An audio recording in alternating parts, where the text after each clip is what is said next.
Hola, soy Rafa Casillas, bienvenidos a los Casillas Podcast Deportivo, bienvenidos al capítulo número 13. Oh, Blake Griffin! Basketball. Razzle dazzle! Oh, next level! Kevin Durant! Y vamos a comenzar con el terror de Shaquille O'Neal. Sí, Shaq tenía un miedo y fue por un rival, pero vamos a platicar un poco primero de Shaquille O'Neal, que fue seleccionado en la ronda número 1, en el puesto número 1 por los Magic de Orlando en 1992. Desde que llegó fue una bestia. Este señor medía 2 metros 16 y llegó a pesar, bueno, ahorita pesa 147 kilos, pero llegó a pesar un poquito menos, pero era más músculo lo que tenía este muchacho y de verdad que era una bestia. Dominó así durante casi una década, no respetaba a nadie, era muy fuerte, era un portento físico debajo del aro que era como intentar detener un camión porque de verdad que era muy fuerte y dominaba muchísimo debajo del aro. Que los tiros libres y los tiros de tres pues no eran lo suyo. En ese entonces sabemos que los gigantes dominaban la pintura y dominaban prácticamente la NBA. Recordemos a Karl Malone, a Patrick Ewing, Charles Barkley también era un jugador alto. Por eso la grandeza también de jugadores como Larry Bird, de Magic Johnson, de Michael Jordan, de Scottie Pippen, que no eran los más altos y que aún así dominaron la liga. Pero la realidad es que durante mucho tiempo el básquetbol de la NBA estuvo dominado por gigantes. Y como les decía, Shaquille O'Neal no respetaba a nadie. Vean Dennis Rodman, que era uno de los más jugadores más fuertes y voy a decir también sucios que existió en la historia de la NBA, que le cayó como anillo al dedo a los Bulls para que hicieran esa parte del trabajo sucio en el tercer tricampeonato, pero con los Pistons pues traía toda esa escuela de ser bastante agresivo. Con el Magic pues no aguantó tanto Shaquille O'Neal porque solamente estuvo del 92 al 96, es decir, su contrato de rookie no renovó con ellos y se va con Los Ángeles Lakers, donde pues ahí las cosas salieron mejor al lado de Kobe Bryant, donde de verdad creo que pues, esos 3 anillos se consiguieron en el 99, no, en el 2000, 2001 y 2002. Qué manera de comenzar el milenio, el nuevo siglo, pues consiguiendo 3 campeonatos y pues ahí que la leyenda de Shaquille O'Neal comenzó a ser muy grande. Ya traía títulos, ya había sido All-Star, había sido MVP de las finales, había sido un jugador que pues estaba empezando a dominar la NBA sin lugar a dudas. Había terminado ya los 90, la era donde había estado Jordan, Olajuwon, por ahí también ya habían llegado los Spurs, pero realmente fue con los Lakers los que empezaron dominando el siglo XXI.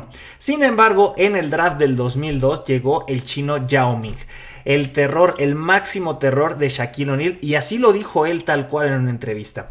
Fue seleccionado también en la ronda 1, en el puesto número 1 por los Houston Rockets en el 2002, y no tardaron mucho en tener ese primer enfrentamiento, tanto el gigante chino como el gigante Shaquille O'Neal, y es que este señor medía 2 metros 29, y fue en enero del 2023 cuando tuvieron su primer duelo estos dos gigantes, de 2.16 Shaquille O'Neal, 2.29 Yao Ming, y ahí fue cuando Shaquille O'Neal sintió realmente el terror, porque dice que en ese partido, o que fue el primer jugador que lo taponeó 3 veces, venía con todo Yao Ming, y fue tanto su duelo tan épico que hasta juguetes hicieron de esto. O sea, crean que hasta ese nivel de la cultura pop llegó, y es que es lo que pasa con el deporte, muchas veces trasciende las fronteras solamente de la cancha o de lo que vemos en la tele, también se va a lo que vestimos, a lo que consumimos, a veces hasta lo que comemos, no hay que negar que a veces, y hubo una época, yo me acuerdo mucho y pasa en Estados Unidos sobre todo, cuando llegan los Juegos Olímpicos, que en las cajas de cereales o en algunos productos están atletas olímpicos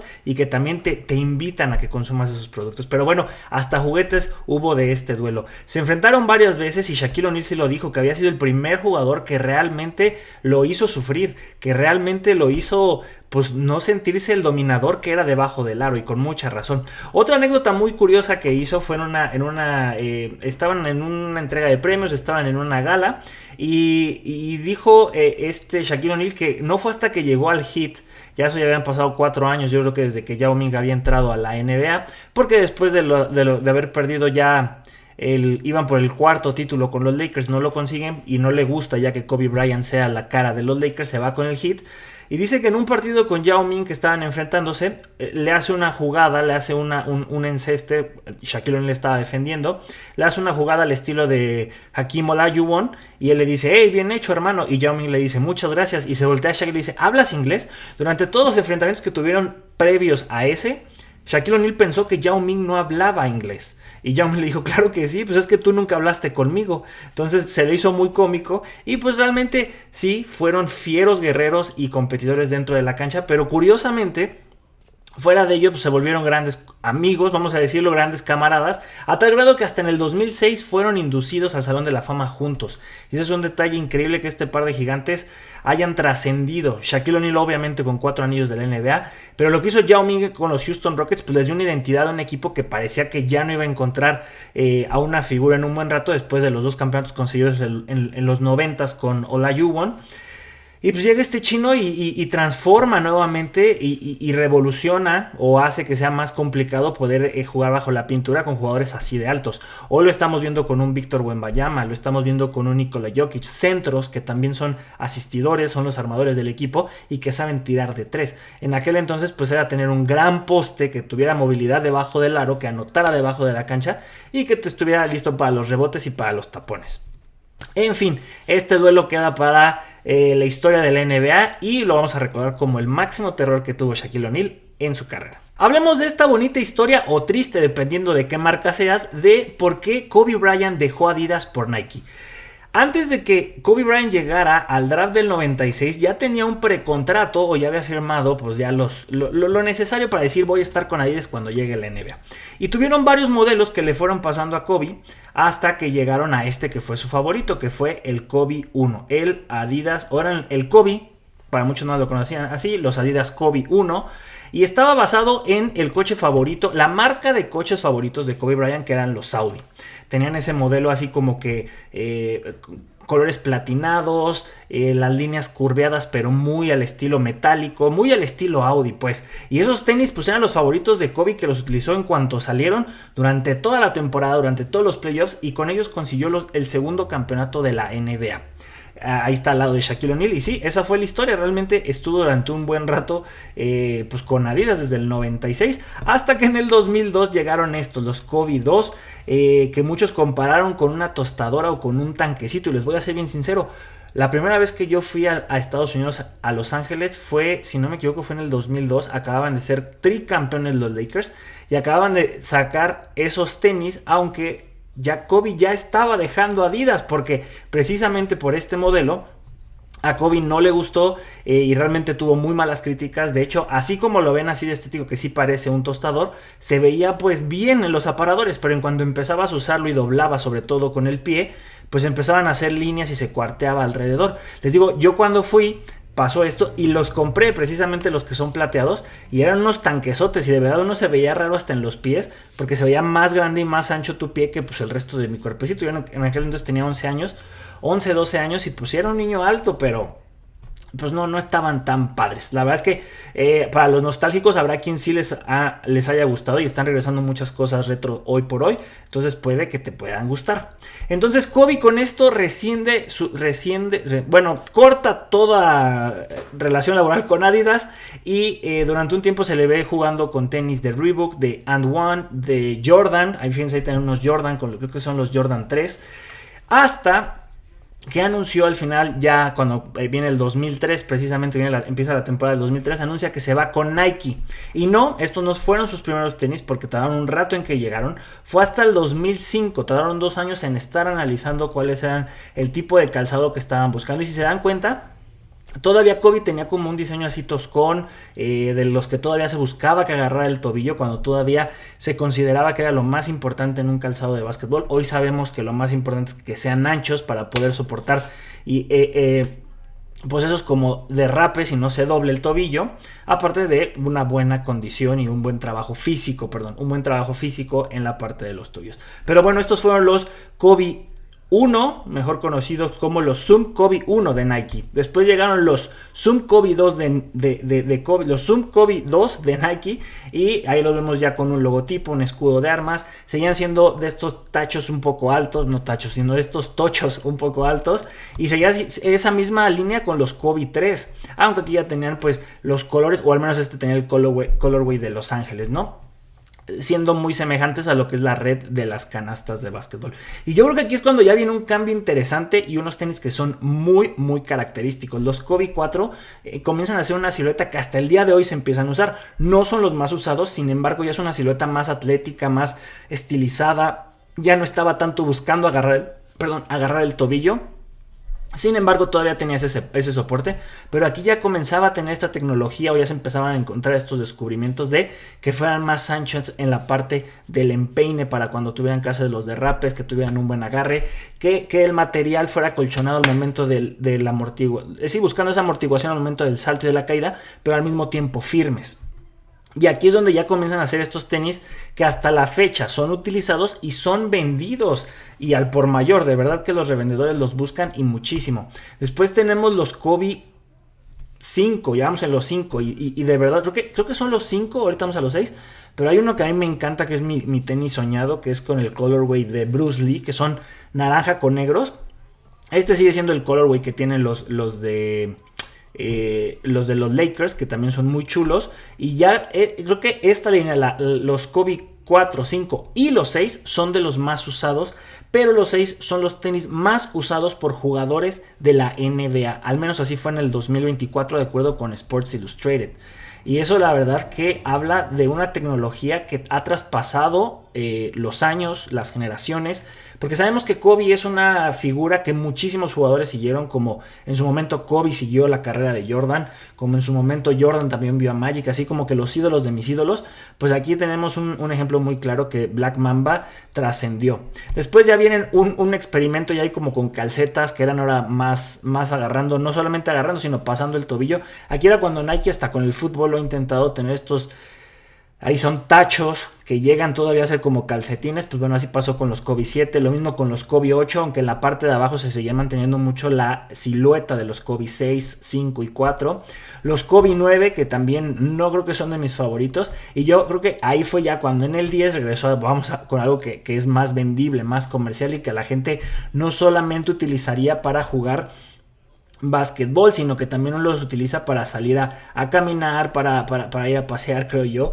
Y pues bueno, y los últimos tenis que utilizó, los Kobe 11, con esto se retiró Kobe Bryant. Y pues bueno, todavía siguieron otros más, ¿no? Pero estos fueron los últimos tenis que utilizó cuando se retiró Black Mamba. Y les digo, la siguiente que salió fueron los Nike Kobe AD, que de hecho yo tengo unos similares, pero los míos son unos AD Mid, que la verdad no están tan padres como los 4, 5 y 6, pero siguen siendo unos Kobe. Y antes, esos yo creo que los conseguí en su momento en descuento y en un Nike Factory, de los que son ya de outlet, y me salieron como en 800 pesos de la época. Eso estoy hablando de hace más de 10 años. Y estaban baratos, 800, 700 pesos. Después pasa lo de su triste fallecimiento y los Kobe se fueron a la alza muchísimo más que los Jordan. Yo recuerdo que, y eso pasa mucho con las siluetas, voy a regresar, del 6, no se diga aquí el colorway del Grinch o del Reverse Grinch, que son los rojos, cómo se venden esos tenis, y cada que salen como pan caliente, y la reventa todavía se mantiene muy alta. Esos Kobe que a mí me gustan, los que son los de Bruce Lee, que me parece que son los 5, en reventa, o al menos en StockX, están como en arriba de los 10,000, 12,000 pesos. Es mi sueño algún día podérmelos comprar, pero bueno, si algún día lo logro se los podré mostrar y presumir. Pero por lo pronto, pues esa es la historia de cómo Kobe Bryant dejó Adidas para tener un legado aún después de dejar este mundo con Nike y sus Kobe. 3 al área, llega al centro, Oribe. Ya hablamos en su momento de los mejor pagados, creo que ya del Barcelona, del Real Madrid seguro, fue el capítulo anterior. Hoy vamos a hablar de otro histórico que es nada más y nada menos que el Manchester United. Vamos a comenzar este top 10 con el argentino Lisandro Martínez. Siempre, no me equivoqué, pero quería decirlo porque siempre le digo Lautaro Martínez, pero ese es el del Inter de Milán. Lisandro Martínez, el defensa argentino que gana 7.3 millones de euros. Van a ver que estos sueldos no son tan altos como vimos con el Barcelona y con el Real Madrid, pero aún así siguen siendo chonchos, y sobre todo con algunos jugadores que ya son veteranos y para un club que la verdad no está pasando su mejor época. Sin embargo, pues el Manchester sigue siendo una de las marcas más rentables a nivel global y sobre todo en Asia. No tienen una idea en Japón, en China, cómo aman al Manchester United. También en Australia, cuando hacían sus tours allá, cuando todavía estaba Ryan Giggs, cuando estaba Sir Alex Ferguson al frente, obviamente con Cristiano Ronaldo, Paul Scholes, Rio Ferdinand, Nemanja Vidic, todos ellos allá amaban que llegaran estos compadres porque de verdad se volvían locos, de verdad locos. Seguimos, posición número 9 con el marroquí Mazraoui, que llegó procedente del Bayern Múnich, un lateral derecho que viene ganando 8.4 millones de euros brutos. Todavía no le quitamos los impuestos y es un estimado anual, ¿ok? Después tenemos a la promesa de 19 años, el francés, el señor Yoro. Este jugador que al inicio de la temporada se lesionó recién comenzando la temporada, estuvo un rato fuera, pero ahí está. Se espera que sea uno de los defensas importantes de la plantilla, no solamente del Manchester United, sino también de Francia. Pero ojalá que no suceda como muchas otras promesas que han llegado de Francia al Manchester United, como fue el caso de Anthony Martial, que a mí me encanta reírme de esa cláusula, pero en su momento estaban esperanzados en que si ganaba el Balón de Oro, el Manchester United tenía que darle unos milloncitos extras al Mónaco. Nada de eso sucedió, pero bueno, sigue el Manchester United apostando por su nueva gran joya, como en su momento fue Wayne Rooney, Cristiano Ronaldo y otros buenos fichajes que hicieron antes. Después de ahí tenemos al que fue también una grandísima promesa para Inglaterra en su momento, y el Manchester United lo acogió durante muchos años y lo ha mantenido. Ya tiene 29 años, perdón. Tiene 29 años. Y gana 9.13 millones de euros. Estamos hablando de Luke Shaw. Este señor, yo recuerdo cuando fue a qué mundial fue. Fue al mundial, no fue al de Rusia, debe haber sido al mundial al de Brasil, donde realmente estaba pues destinado a ser una gran promesa, lateral izquierdo, y sí que funcionó en su momento y también con el Manchester United. Lastimosamente en estos últimos años las lesiones lo han aquejado como no tienen una idea. Con el mismo sueldo tenemos al noruego Christian Eriksen, que después de su situación de paro cardíaco, que parecía que ya no iba a regresar al fútbol profesional, vaya sorpresa, y es que tiene muchísimo cerebro este señor para el medio campo, para hacer el titiritero y mover los hilos. Sin embargo, pues también los años no pasan en balde y ya no es lo mismo con la condición que tenía en su momento con el Tottenham, con el Inter de Milán, pero pues bueno, ahí lo sigue haciendo y sigue cobrando con el Manchester United. Después vamos con Harry Maguire. Defensa de 32 años, el más caro en la historia de fichajes de defensas centrales, y vaya que pagaron un dineral el Manchester United. Yo también tenía mucha esperanza por lo que significaba este muchacho, porque en Inglaterra también en su momento el director técnico lo apoyaba mucho, y al final pues fue mucho humo. Tiene un buen partido por 5 muy malos y con errores muy de novato, pero bueno, este señor cobra 11.5 millones de euros y sigue siendo un referente supuestamente del Manchester United, aunque ya no se le ve tanto como titular. Después tenemos a Matthijs de Ligt, uno de los defensas más codiciados por toda Europa, cuando este chamaco explotó en el Ajax, en esa gran generación donde estuvo también Frankie de Jong, donde estuvo era otro neerlandés también que jugó con el Manchester United y ya lo regresaron, y ya se me fue, no es Van Dijk, pero bueno, esa generación dorada del Ajax, que también junto con el Benfica y algunos otros clubes, sobre todo el Benfica, que saben vender muy caro grandes promesas que tienen y al final pues no terminan siendo más que humo. Entonces ahí le está echando Matthijs de Ligt. Ya estuvo en el Bayern Múnich, ya estuvo también en la Juve y ahora pues está con el Manchester United, en un club que pues quién sabe si vaya a llegar a Europa o esté ya bien afianzado en posiciones europeas para la próxima temporada. Cobra 12.17 millones de euros. Ahora sí entramos al top 3 y a mí me sorprende mucho que Mason Mount, jugador hecho en el Chelsea, que parecía que ahí estaba naciendo una estrella, al final decidiera venirse con el Manchester United, pero con un sueldo de 15.2 millones de euros. Si eso no le estaban pagando el Chelsea, porque obviamente era un jugador de recambio, acá viene y cobra eso y sigue siendo un jugador de recambio porque de titular no tiene nada. Pues bueno, el inglés de 26 años yo creo que debe estar más que contento. 15.21 millones de euros, tremendo. Segundo lugar, alguien que creo que sí vale cada centavo de lo que gana, Bruno Fernández, el capitán. 15.6 millones de euros. Es lo mejor que le ha pasado al Manchester United en los últimos años. Ya lleva un buen rato, ya tiene 30 años. Este sí viene proveniente también de Portugal, pero que viene haciendo muy bien las cosas desde que llegó. Junto con De Gea en su momento eran los jugadores que salvaban al Manchester United de temporadas desastrosas. Este señor lo hace todo, recupera, arma, anota goles. Apoyó hasta donde pudo a su compatriota Cristiano Ronaldo. Lastimosamente ahí fueron cosas extracancha por las que no funcionó esa relación con Ten Hag, pero Bruno Fernández se ha mantenido muy fiel, aparte de porque tiene un buen sueldo y un buen contrato, porque en el Manchester United de verdad creo que la afición lo quiere por todo lo que ha hecho, porque no se ha rajado, porque aunque no esté jugando Champions League sigue como líder de un club que es grande históricamente, pero que en los últimos años se ha achicado bastante. Pues bueno, una historia muy diferente a lo que tiene el primer lugar, que es Casemiro, que prometía ser esa gran estrella que en el Real Madrid lo fue, con los que ganó muchísimas Champions League, que era un medio centro defensivo que sabía defender, que sabía armar el juego desde atrás, recuperaba y pasaba el balón para el ataque, se sabía sumar al ataque, lo que hacía con los merengues, pero aquí pues desaparecido, no se ha encontrado. No sé si el fútbol fin de semana con fin de semana, que es más rápido en la Premier League, lo ha afectado. Aparte de que con 33 años el brasileño pues ya no es lo mismo, tendrá toda la experiencia del mundo, pero tendría que modificar un poco tal vez su rol, ¿no? Porque a veces se ve que se queman los partidos y hay que cambiarlo, o a veces ni siquiera arrancan con él. 33 años y tiene el contrato más choncho desde que llegó. Prometía ser esa gran superestrella que fue con el del Real Madrid, y pues está ganando anualmente 22.5 millones de euros.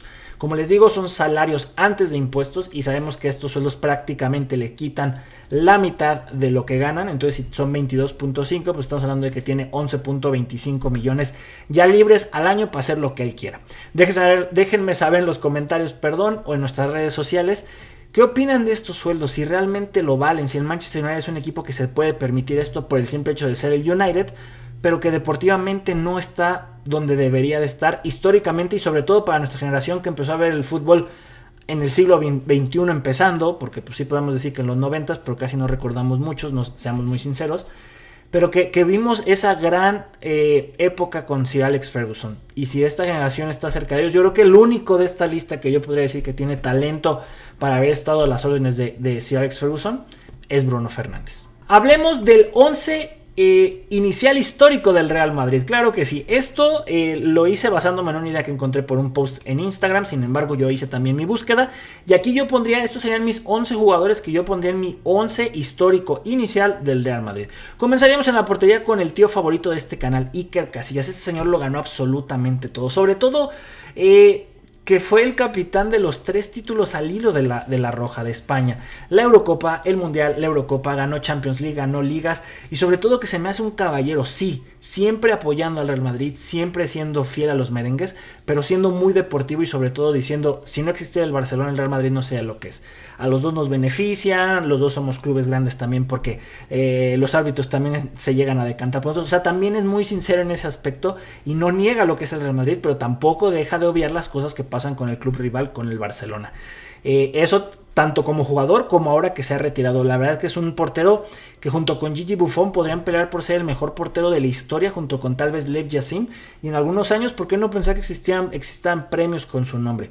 Yo creo que para la historia de España y para el Real Madrid sobre todo, pero sobre todo para España, para pensar en un premio así, es un referente totalmente. Como lateral izquierdo pondría a Marcelo. Ahí estaba yo debatiéndome si entre Roberto Carlos o Marcelo, pero estamos hablando del Real Madrid. Roberto Carlos fue un gran referente como parte de los Galácticos, pero no ganó la cantidad de títulos ni fue tan importante para la consecución de tantos trofeos como lo fue Marcelo. ¿Cuántas Champions no tiene? ¿Cuántas ligas consiguió? Copas del Rey, pues alguna que otra, pero sobre todo a nivel Europa fue muy importante, y también era un defensa al estilo brasileño de Roberto Carlos que se sumaba al ataque.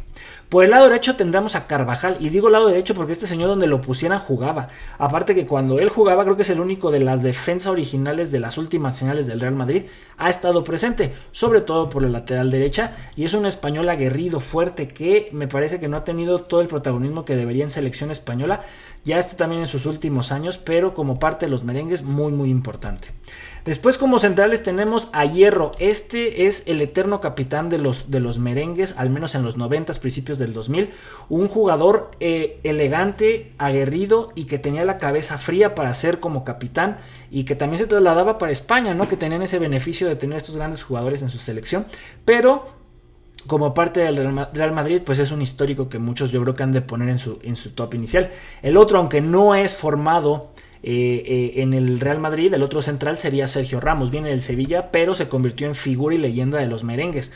Con el Real Madrid también, cuántas Champions no ganó, cuántas ligas, cuántas veces no defendió al Real Madrid cuando venían los clásicos contra el Barcelona. Irónicamente, en algún momento fue compañero de Messi en el Paris Saint-Germain y dio gracias de que eso sucediera, porque fueron duelos muy apasionados, muy fuertes. Realmente se sentían los colores y disfrutaban hacerse daño el uno al otro.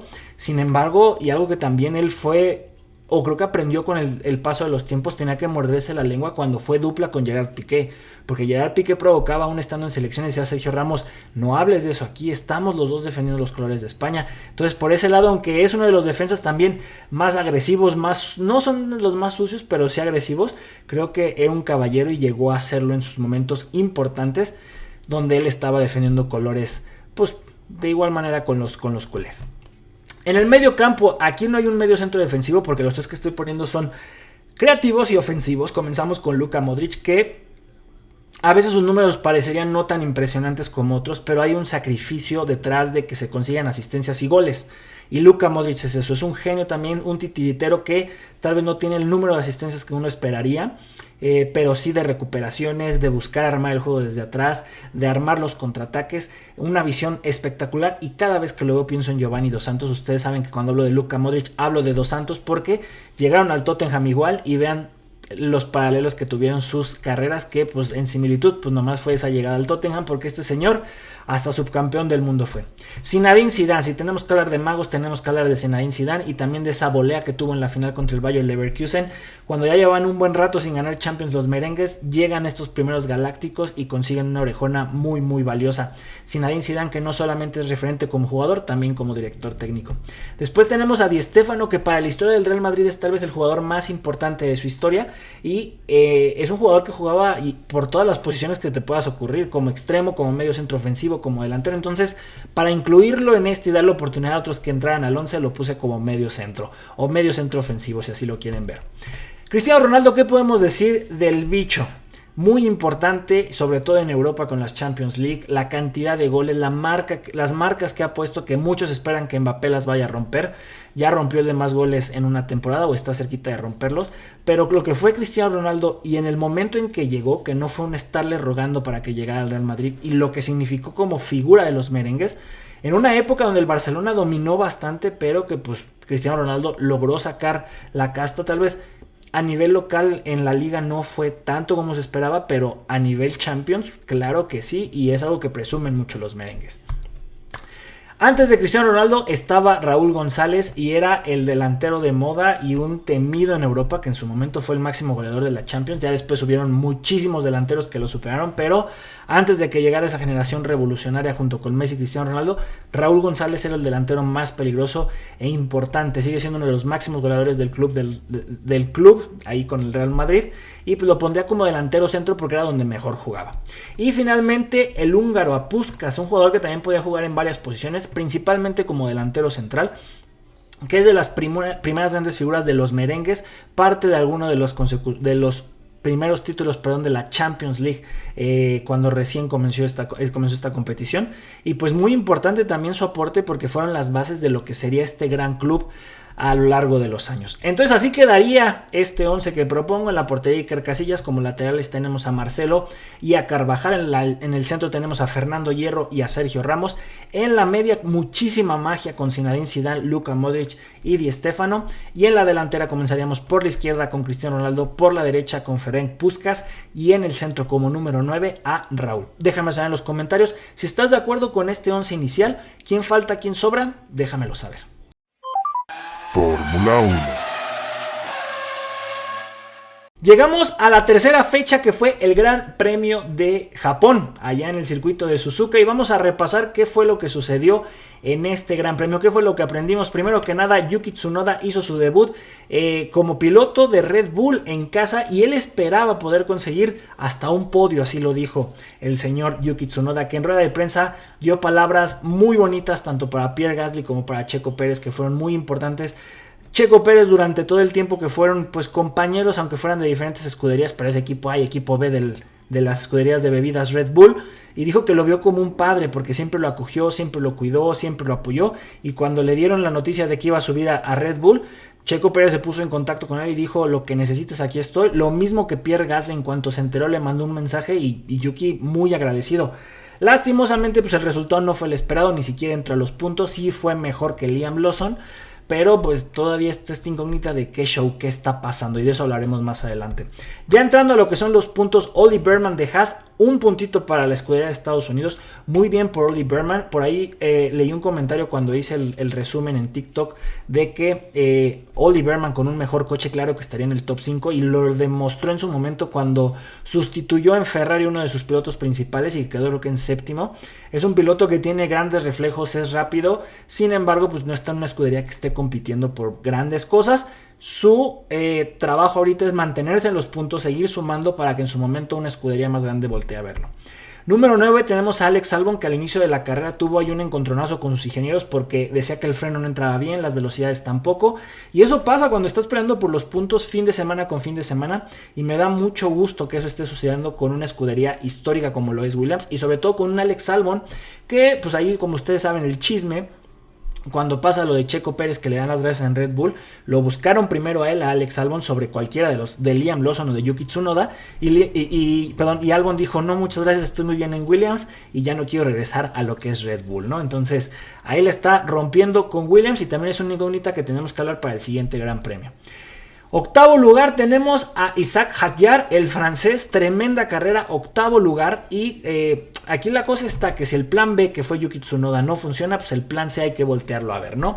Muy buena carrera, vuelve a sonreír el francés, me da mucho gusto también por él, sabemos cómo empezó la temporada chocando en la vuelta de preparación para el Gran Premio de Australia, y ahorita pues ya empieza a sumar para un Racing Bulls que parece que los pilotos de ahí le están yendo mejor que al segundo piloto de Red Bull.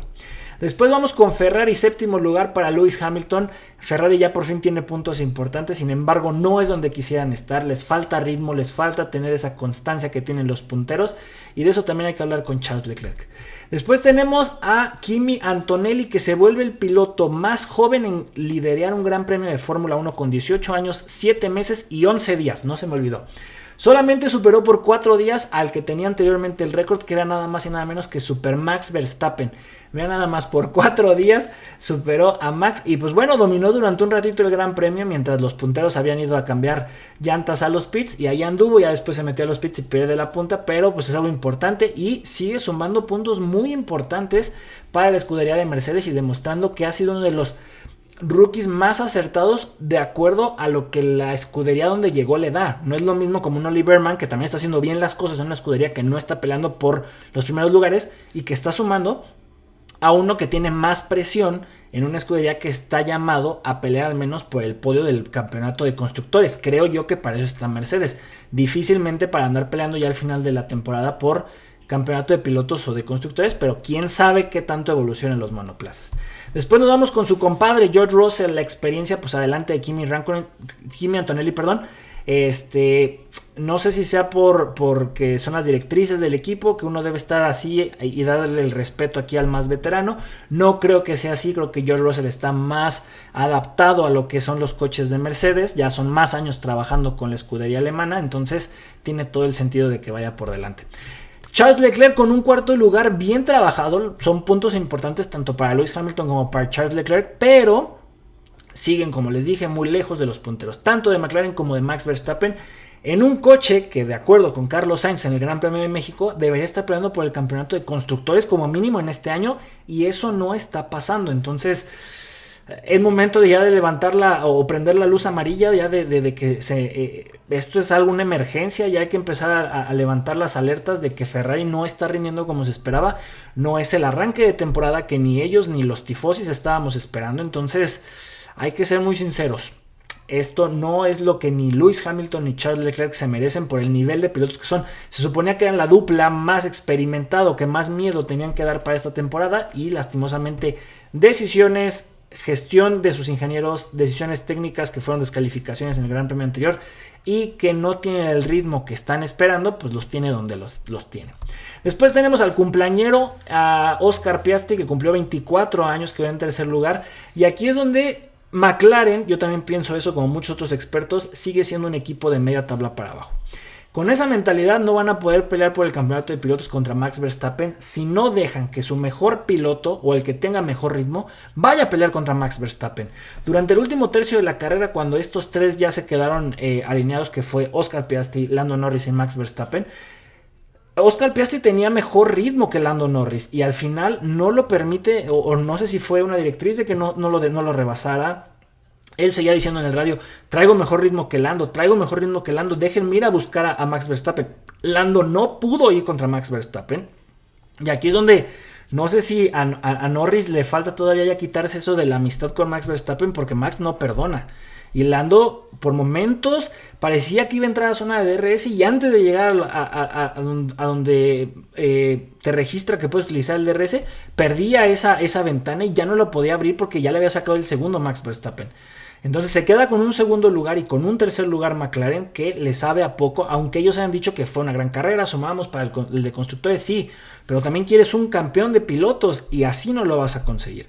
Habrán que tener ahí decisiones de si uno tiene mejor ritmo que el otro, le tiene que dar chance, porque si no, de verdad, Super Max se les va a ir. Desde la pole, impresionante lo que hizo, y lo más interesante de esto es que no lo está haciendo con el mejor monoplaza de la parrilla.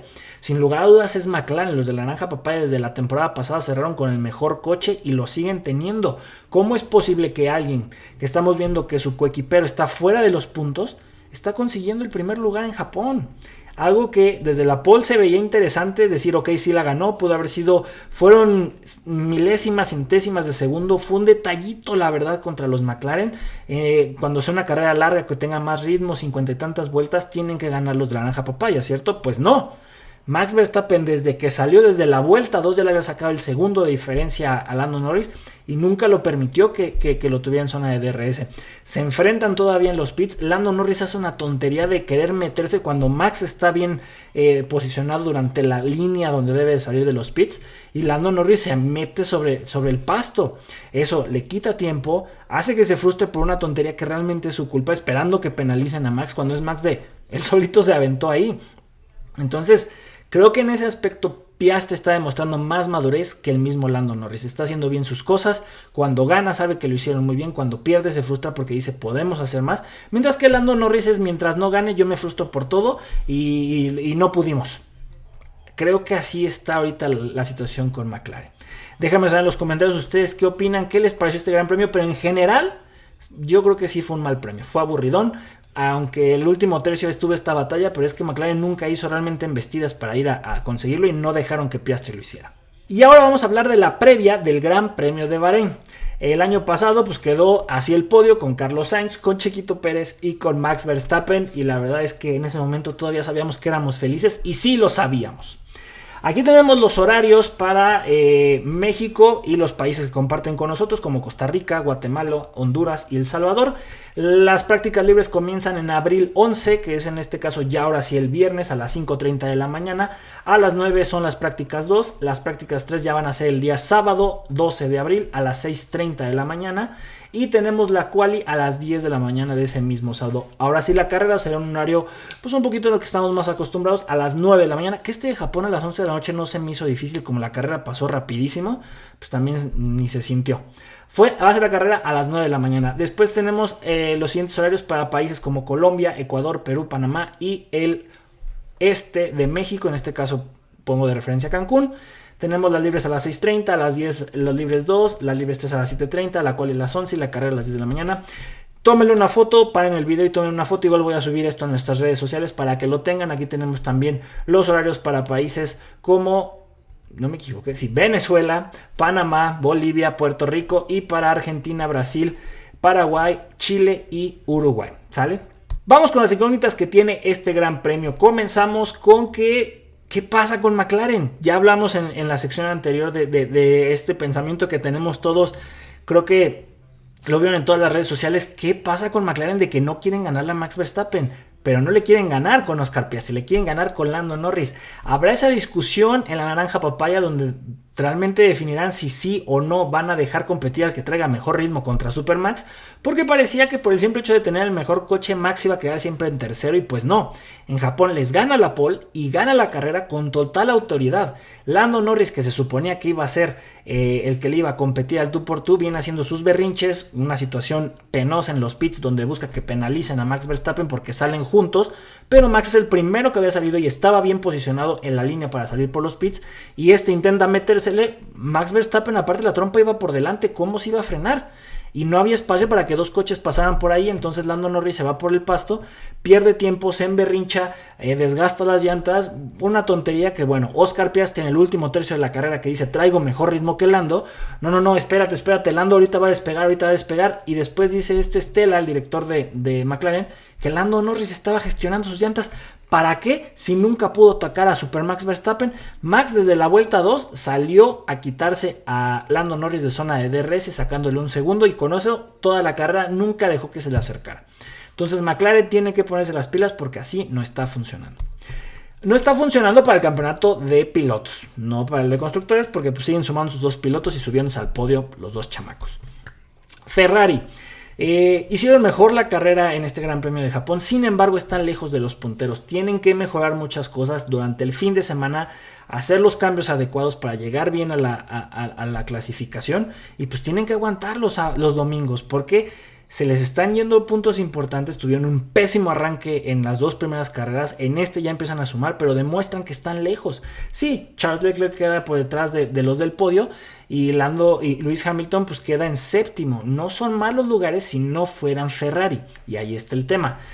Ferrari estaba presupuestado para estar peleando por el campeonato de constructores. Tal vez el de pilotos era algo muy aventado decir que iban a estar también ahí en los candidatos, pero en el de constructores iban a ser el principal rival de McLaren, y parece que no lo están siendo, y por lo pronto pues no lo son.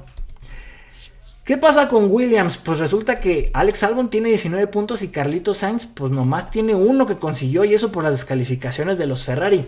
Carlos Sainz se supone que es un piloto más completo, y yo le he aventado muchas flores, y al parecer no se encuentra a gusto con Williams. Van 3 carreras, lo entiendo. Alex Albon es el que está más adaptado, y me dio mucho gusto que se peleara con su ingeniero al inicio de la carrera en el Gran Premio de Japón, porque eso quiere decir que es un piloto que siente la presión de estar peleando por puntos, y que cada punto para él es importante, y claro que lo es para una escudería histórica que hace muchos años dejaba de ser protagonista y que no hablábamos de ellos en ninguno de los videos que se hacían.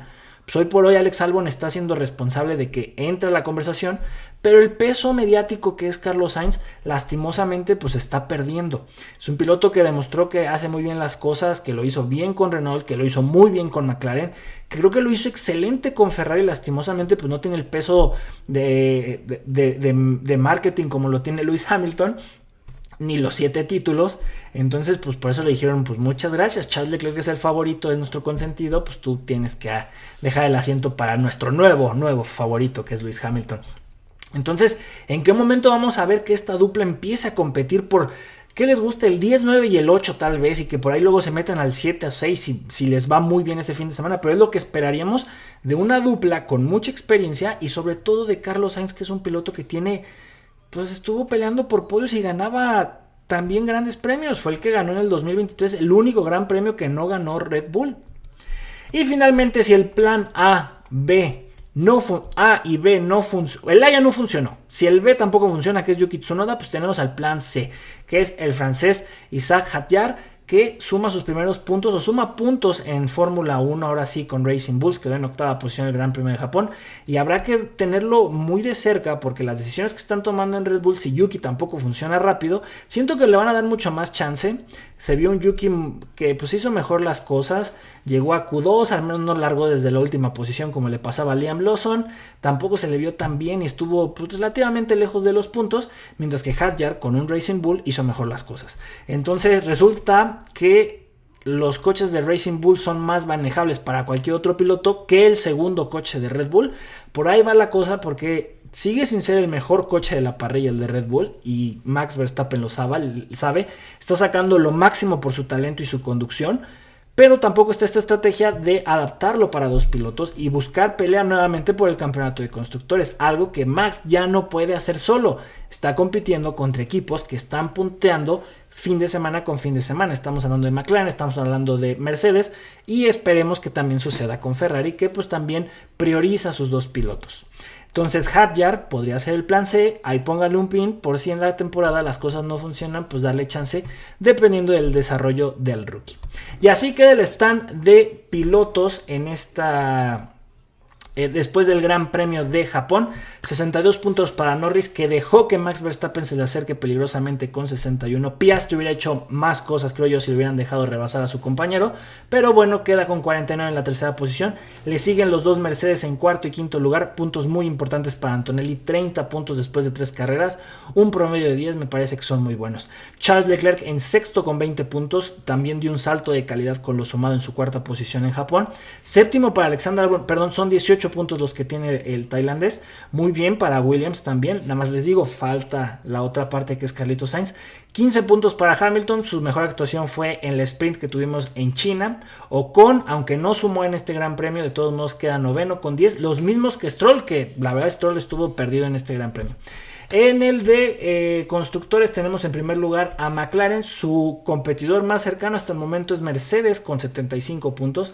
Red Bull, pues lo que ha podido hacer Max Verstappen lo mantiene en tercero, aún por encima de pilotos como Charles Leclerc y Lewis Hamilton, que tienen a Ferrari en cuarto con 35 puntos. Sexto para la escudería de Estados Unidos con 15, después Aston Martin con 10. Que son los puntos conseguidos por Stroll, impresionante después de 3 fechas. 7 puntitos para Racing Bull, que está en la octava posición, puntos que tuvo Yuki, puntos que tuvo ahora con Isaac Hadjar. Noveno lugar para Kick Sauber, con esos 6 puntos que consiguieron, creo que fue la fecha anterior, pero muy bien con Nico Hülkenberg y Bartoletto, también está haciendo bien las cosas, pero les falta. Y décimo Alpine, que curiosamente ahora es la escudería que no está sumando nada.